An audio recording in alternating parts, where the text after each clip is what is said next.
Hello viewers, this is Deepak here. आज से हम बात करेंगे हमारे डी ट्रिपल एस बी के एग्ज़ाम के बारे में, ठीक है। जो कि है D triple S B T G T की वैकेंसी आपके आने वाली है ना। तो हम D triple S B T G T mathematics के बारे में बात करेंगे, ठीक है।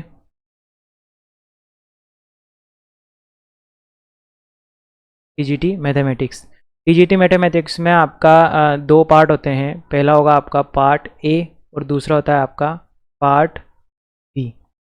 पार्ट ए जो है आपका जनरल होता है। इसमें जनरल आपके टॉपिक्स होते हैं जैसे मेंटल एबिलिटी, हिंदी, इंग्लिश वगैरह। ये आपको इसके बारे में हम बात नहीं करेंगे। पार्ट बी जो होगा आपका, पार्ट बी में आपके प्योर मैथमेटिक्स का पार्ट होता है, ठीक है। प्योर मैथमेटिक्स का पार्ट होता है। इसमें आपके टीचिंग एप्टीट्यूड के क्वेश्चंस भी होते हैं। टोटल 100 क्वेश्चंस होते हैं। इसके सिलेबस के बारे में मैंने आपके एक वीडियो में, इससे पहले एक वीडियो डाली है, उसका मैं लास्ट में आपको, इस वीडियो के लास्ट में लिंक भी डाल दूंगा। तो आप वहाँ से जाके वो सिलेबस वाला लिंक एक बार देख लेना, चेक कर लेना सिलेबस में कौन कौन से टॉपिक्स हैं, ठीक है। और हमने जो वहाँ पे मैथमेटिक्स के जो टॉपिक्स मैंने आपको बताए थे, उन्हीं टॉपिक्स के बारे में हम यहाँ पे बात करेंगे। उसी सीरीज़ में हम लेंगे हमारा पहला टॉपिक जो होगा हमारा वास्तविक संख्याएं, या कहें अपन रियल नंबर। ये टॉपिक आपके अभी अभी आपने रीट, अगर आप राजस्थान से होंगे तो आपने रीट 2023 वाला एग्ज़ाम भी दिया होगा। तो ये रीट वाले एग्ज़ाम में भी था ये रियल नंबर्स टॉपिक। वहाँ पे नंबर सिस्टम या रियल नंबर नाम से आपको पढ़ाया गया होगा। इसके अलावा ये अपने आरपीएससी का एग्ज़ाम हुआ था। आरपीएससी के दो एग्ज़ाम हुए थे, ठीक है। आरपीएससी सेकंड ग्रेड मैथमेटिक्स वाला और RPSC second grade mathematics Sanskrit education वाला, ठीक है। संस्कृत एजुकेशन वाला, ये दो एग्ज़ाम हुए थे। उन दोनों एग्ज़ाम में भी ये टॉपिक आपके था। अब हम यहाँ पे क्या करेंगे कि टॉपिक के बारे में बात करेंगे। टॉपिक में जैसे कौन कौन सी चीज़ें हैं, डिटेल्स वगैरह, थ्योरी क्या है, ठीक है। एक तरह से अगर हम बात करें तो थ्योरी के बारे में बात करेंगे, और थ्योरी कंप्लीट होने के बाद हम करेंगे प्रैक्टिस क्वेश्चंस, ठीक है।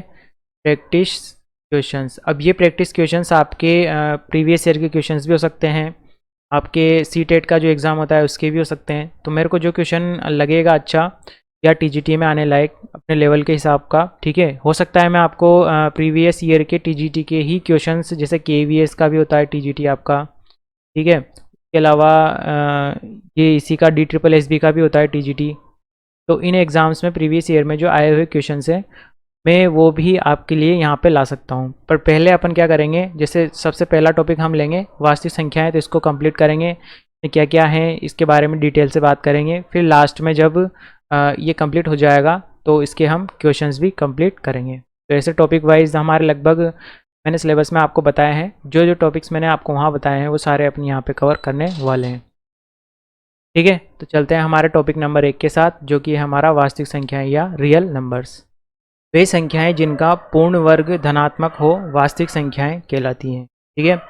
या इसके अलावा उसको और किस प्रकार से बताते हैं, सभी परिमेय संख्याओं तथा अपरिमेय संख्याओं को एक साथ लेकर बनने वाले संग्रह को क्या बोलेंगे, हम वास्तविक संख्याएं कहेंगे। इसे कैपिटल आर से प्रदर्शित करेंगे। सभी परिमेय तथा अपरिमेय संख्याएं क्या होती है, आपकी वास्तविक संख्याएं होती है। एग्जाम्पल, √3 और 1/5। √3 तो आपकी अपरिमेय होगी और 1/5 आपकी परिमेय संख्या होगी।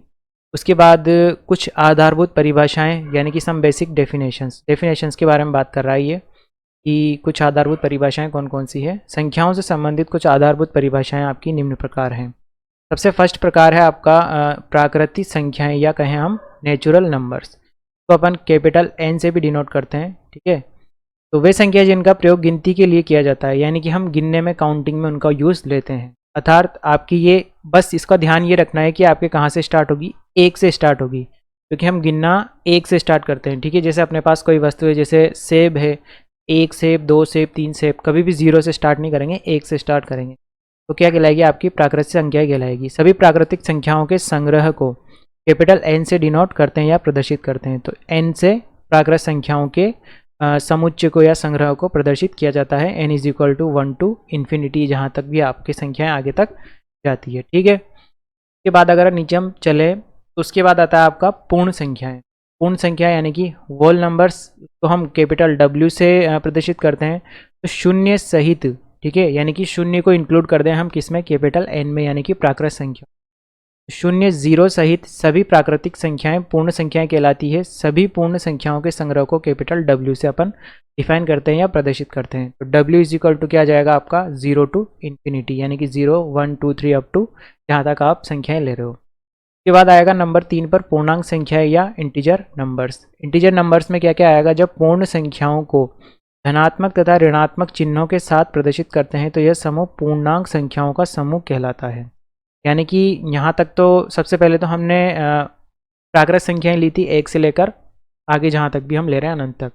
उसके बाद 0 को ऐड करते हैं होगी पूर्ण संख्याएं, और इसी में अगर आप नेगेटिव नंबर्स भी ऐड कर दोगे तो हो जाएंगी आपकी पूर्णांक संख्याएं। पूर्णांक संख्याओं को कैपिटल I से प्रदर्शित करेंगे इंटीजर्स से, ठीक है, इंटीजर नंबर के सेट को कैसे दर्शाएंगे हम, के सेट को दर्शाएंगे, रहा आपका इस प्रकार capital I is equal to -4 -3 -2 -1। अब ये इधर भी इन्फिनिटी तक जा रही है, बीच में 0 आएगा, फिर 1 2 3 4 अप टू इन्फिनिटी, तो इधर ये तो आ जाएगा आपका प्लस इन्फिनिटी और इधर आ जाएगा आपका माइनस इन्फिनिटी, ठीक है। तो सभी प्रकार से ये शामिल होती है अपने पूर्णांक संख्याएं। सभी प्राकृतिक संख्याएं क्या होती है आपकी पूर्णांक संख्याएं होती है, ठीक है। जितनी भी प्राकृतिक यानी कि नेचुरल नंबर्स जो कैपिटल N के सेट में थे वो कैसी होती है, पूर्णांक संख्याएं होती है। तो अतः कैपिटल N उपसमुच्चय होता है W का और W उपसमुच्चय होता है पूर्णांक यानी कि इंटीजर्स का। यानी कि जो आपकी प्राकृत संख्याएं हैं वो किस में शामिल होती है, आपकी पूर्ण संख्याओं में, और सभी पूर्ण संख्याएं पूर्णांकों में शामिल होती है, ठीक है। ये थोड़ा सा आपको ध्यान रखना, सेट थ्योरी से रिलेटेड है। धन पूर्णांक संख्याएं शून्य के बाद वाली सभी पूर्ण संख्याएं धन पूर्णांक संख्याएं कहलाती है। इन्हें I प्लस से या कैपिटल I प्लस से प्रदर्शित करते हैं, यानी कि धनात्मक पूर्णांक संख्याएं, ठीक है। I प्लस को क्या बोलते हैं अपन, धनात्मक पूर्णांक संख्याएं या पॉजिटिव इंटीजर्स, पॉजिटिव इंटीजर्स। तो यहाँ हम कह सकते हैं कि कैपिटल N और I प्लस दोनों क्या है, समान है। अब धनात्मक पूर्णांक की बात कर लो या प्राकृत संख्याओं को, अगर आप प्राकृत संख्याओं के समुच्चय से तुलना करोगे इस समुच्चय की, तो आपको दोनों ही सेम मिलेंगे। इसी ये कैपिटल N और I प्लस दोनों क्या होते हैं, आपके समान होते हैं।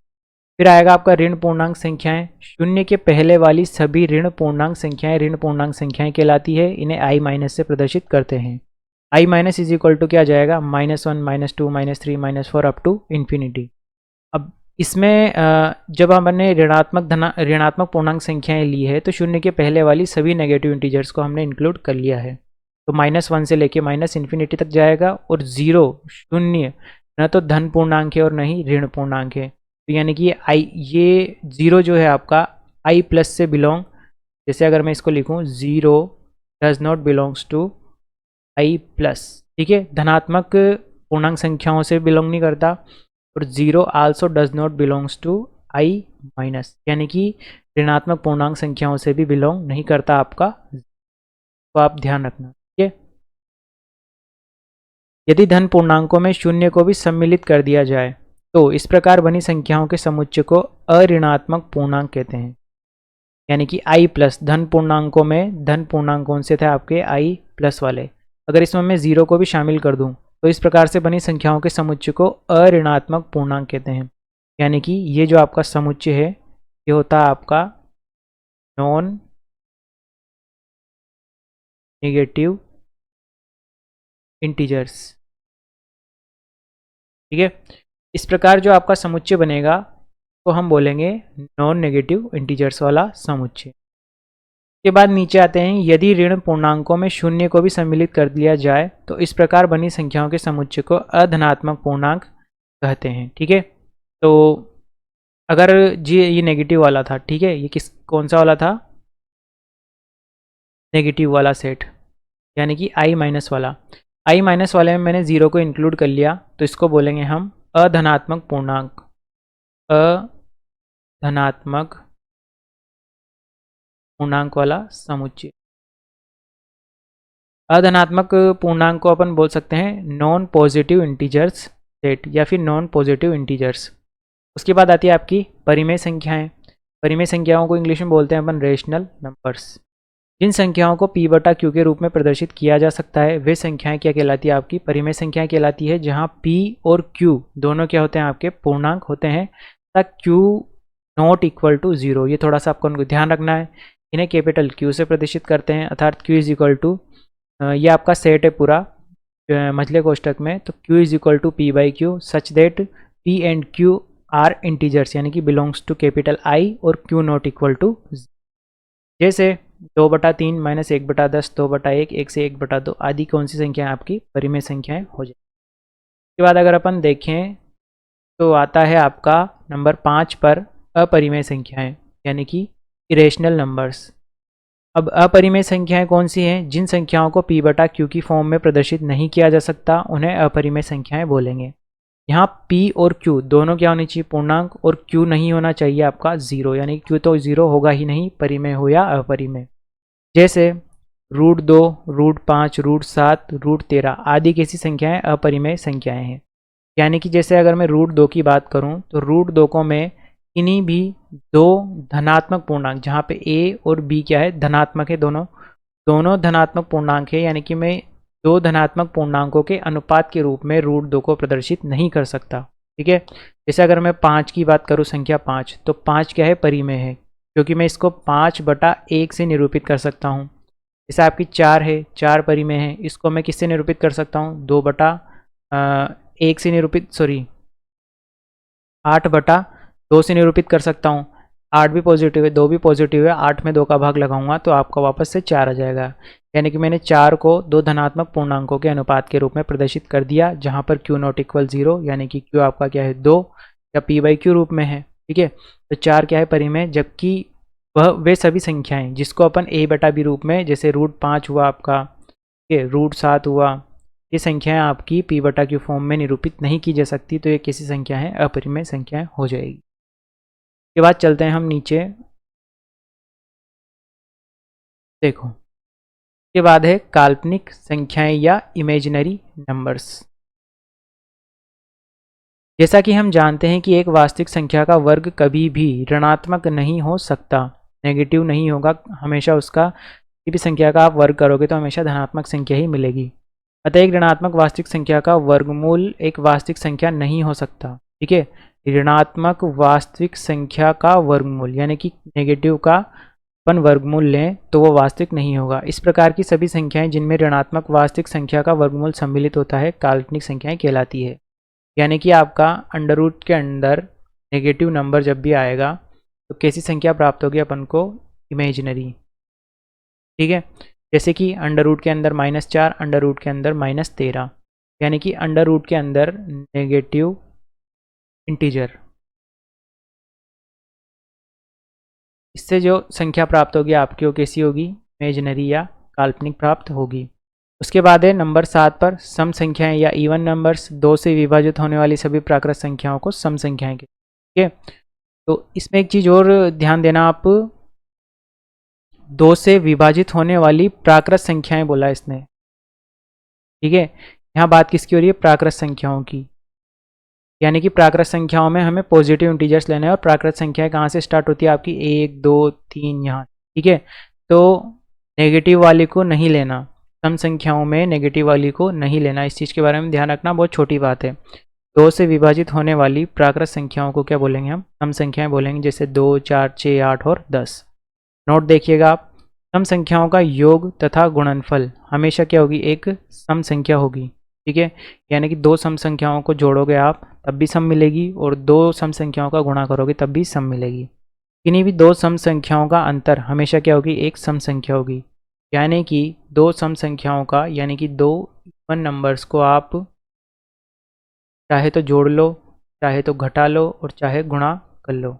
तीनों ऑपरेशन अगर आप लगाओगे 2 सम संख्याओं के ऊपर, तब भी आपको जो फाइनली रिजल्ट प्राप्त होगा वो भी क्या होगी? इवन नंबर, यानी कि सम संख्या ही प्राप्त होगी। इसके बाद चलते हैं हम विषम संख्याओं के ऊपर। 2 से पूर्ण रूप से विभाजित नहीं होने वाली प्राकृत संख्याओं को विषम संख्याएं कहते हैं। अन्य शब्दों में कहा जा सकता है कि जो प्राकृत संख्या सम नहीं है वो विषम संख्या है। अब यहाँ पर भी किसकी बात कर रहा है? ये प्राकृत संख्याओं, तो नेगेटिव वालों को ध्यान नहीं देना, नेगेटिव वालों को नहीं देखना। ठीक है, तो इसमें कौन कौन सी आ जाएगी? 1, 3, 5, 7, 9, यानी कि जो जो सम नहीं है वो सभी विषम हो जाएगी। उसके बाद नंबर 9 पर है अभाज्य संख्या या प्राइम नंबर। प्राइम नंबर्स में देखें कौन कौन सी हैं, वे संख्याएं जो एक या स्वयं से विभाजित होती है परंतु किसी और अन्य संख्या से नहीं, अभाज्य संख्याएं कहलाएंगी। यानी कि एक से विभाजित हो और स्वयं से विभाजित हो, ठीक है। जैसे 2, 3, 5, 7 और 11। 2 जो है आपका या तो स्वयं से विभाजित होगा, यानी कि सिर्फ या तो 2 से डिवाइड होगा या 1 से डिवाइड होगा, 2/1। इसके अलावा ये अन्य किसी संख्या से डिवाइड नहीं होगा, ठीक है।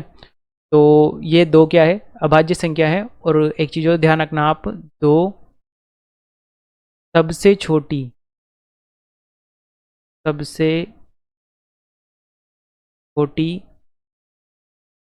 सम अभाज्य संख्या भी है।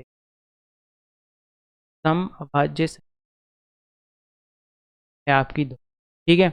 इन्हीं दो अभाज्य संख्याओं के बीच का अंतर यदि 2 हो तो उन संख्याओं को अभाज्य युग्म कहते हैं। यानी कि 2 अभाज्य संख्याएं जैसे 3 और 5, 11 और 13, दोनों अभाज्य होनी चाहिए और उनके बीच का अंतर कितना हो? हाँ, 5-3 अंतर 2, 13-11 अंतर 2, तो ये आपस में क्या कहलाएगी, अभाज्य युग्म कहलाएगी।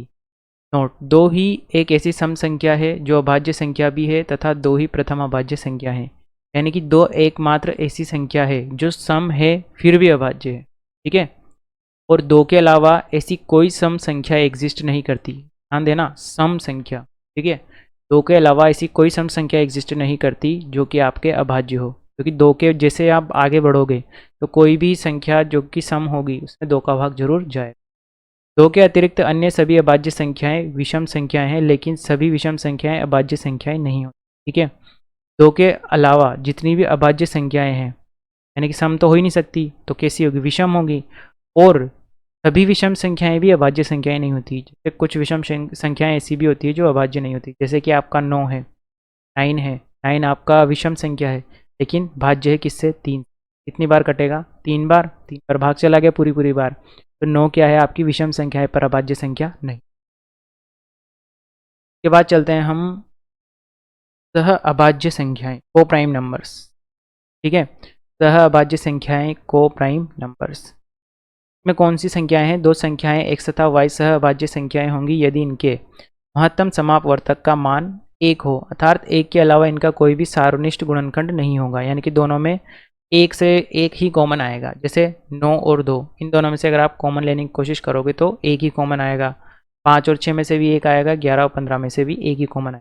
या आदि सह अभाज्य संख्याओं के युग्म है। सह अभाज्य संख्याओं को सापेक्ष अभाज्य संख्या भी कहते हैं, ठीक है। रिलेटिव या फिर को प्राइम नंबर्स ही कहेंगे, ठीक है। सापेक्ष अभाज्य संख्या, को प्राइम नंबर्स या सह अभाज्य संख्या। नंबर 11 आ जाएगा आपका भाज्य संख्या है, यानी कि को पॉजिटिव कंपोजिट नंबर्स। को पॉजिटिव गलत बोल दिया मैंने, कंपोजिट नंबर्स यानी कि भाज्य संख्याएं। एक से बड़ी वे संख्याएं जो स्वयं तथा एक के अतिरिक्त कम से कम किसी एक दूसरी संख्या से विभाजित हो जाए, भाज्य संख्याएं कहलाएगी। अभाज्य कौन सी थी, जो स्वयं और एक से विभाजित हो जाए वो तो अभाज्य। और एक से बड़ी, यहाँ पे ये कंडीशन भी ध्यान रखना आप, एक से बड़ी वे संख्याएं जो स्वयं तथा एक के अतिरिक्त अन्य किसी कम से कम एक संख्या से, है ना, कम से कम एक से, ज़्यादा तो कितनी बार हो, कम से कम एक दूसरी संख्या से विभाजित हो जाए, वो क्या कहलाएगी, भाज्य संख्या। जैसे आपकी 4, 6, 8 और 9, ठीक है, ये सभी कैसी है, आपकी भाज्य संख्या है। अब नोट, एक कैसी संख्या है, न तो भाज्य संख्या है और न ही अभाज्य संख्या है।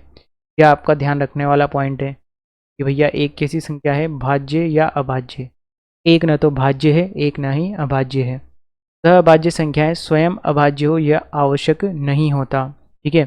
सह अभाज्य संख्याएं यानी कि 2 संख्याएं आपस में तो अभाज्य हैं, जैसे आपका ये 9 और 2 ले लो, 9 और 2, ये दोनों आपस में कैसी है, सहभाज्य। 9 में 2 का भाग नहीं जा रहा, न 2 में 9 का भाग जा रहा, ठीक है।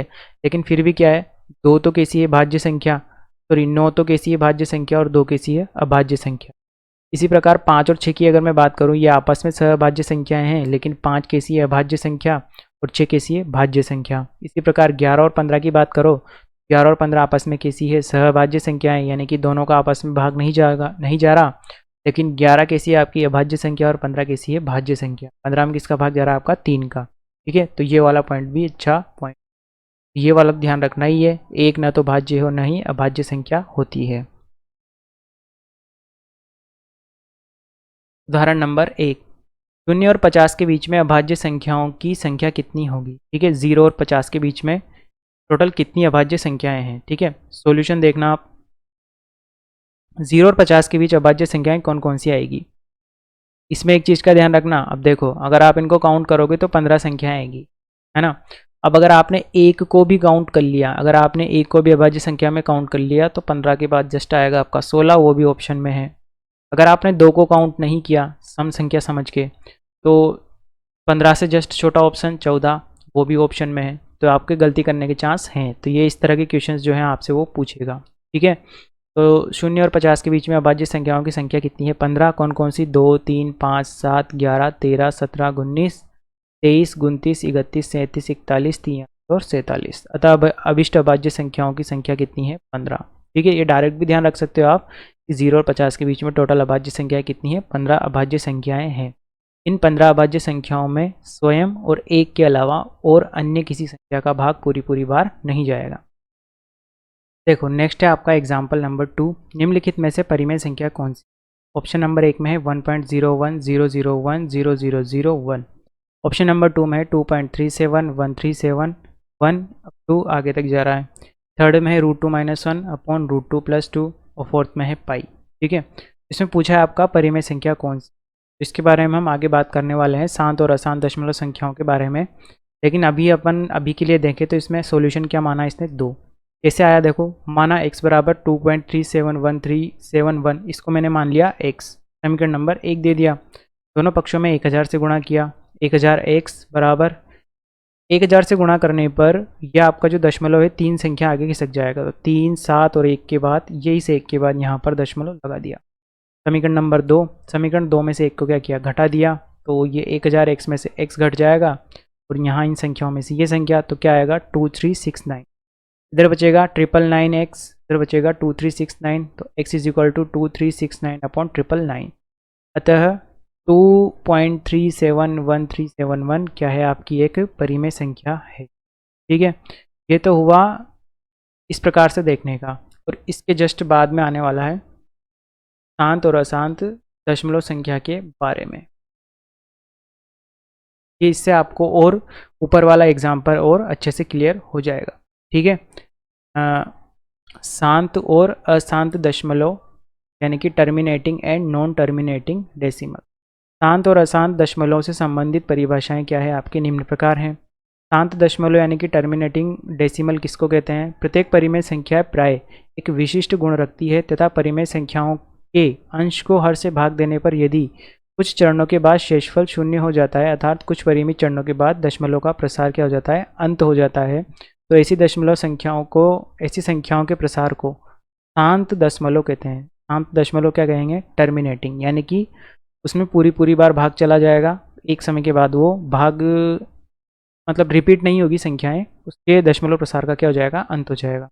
जैसे आपकी 7/8 संख्या है, अब 7/8 में जब मैं 7 में 8 का भाग लगाऊंगा तो दशमलव से स्टार्ट तो होगा, परंतु 8, 7 और 5, तो अंतिम संख्या 5 के बाद ये आगे ही बढ़ेगा, शेषफल 0 हो जाएगा, तो इसको तो बोलेंगे हम शांत दशमलव संख्या। ठीक है, इसके अलावा अगर हम बात करें अशांत आवर्ती दशमलव संख्या, अभी हमने बात की थी शांत दशमलव संख्या की, इसके बाद है अशांत आवर्ती दशमलव संख्या यानी कि नॉन टर्मिनेटिंग यानी कि अशांत आवर्ती रिकरिंग डेसिमल। परिमेय संख्या के अंश को हर से भाग देने पर यदि कुछ चरणों के बाद शेषफल की पुनरावृत्ति होने लगे, यानी कि रिपीटेशन हो रही है आपकी, अर्थात कुछ परिमित चरणों के बाद दशमलव प्रसार निरंतर क्या रहे, जारी रहे और अंकों का एक पुनरावृत्ति खंड प्राप्त होता है, तो ऐसी संख्याओं के प्रसार को अशांत या अनवसानी आवर्ती दशमलव संख्या कहते हैं। जैसे 1/7 है, अब 1/7 में देखना आप कुछ एक स्पेशल नंबर्स होंगे जो रिपीट होने लगेंगे, दशमलव के बाद 1, 4, 2, 8, 5, ठीक है, 7, 1, 4, तो 2, 8, देखो 2, 4, 2, 8, 5, 7, 1, के बाद 4, 2, 8, 5, 7, 1, 4, 2, 8, 5, 7 और इसके बाद 1, यहाँ 1, 4, 2, 1 से रिपीटेशन है, ठीक है, 1, 4, 2, 8, 5, 7 की पुनरावृत्ति होती है, तो इसको अपन कैसे रिप्रेजेंट करते हैं, 0 पॉइंट, यहाँ पे अपन बार लगा देंगे जहाँ से लेकर जहाँ तक की संख्याओं के आपके रिपीटेशंस हो रही है।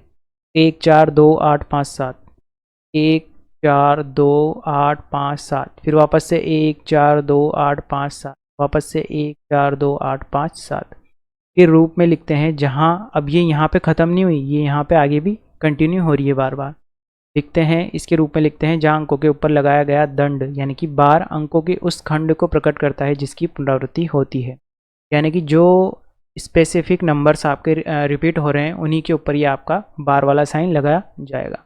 ठीक है, क्योंकि आपकी अशांत आवृत्ति दशमलव संख्या है। इसके बाद अगर हम बात करें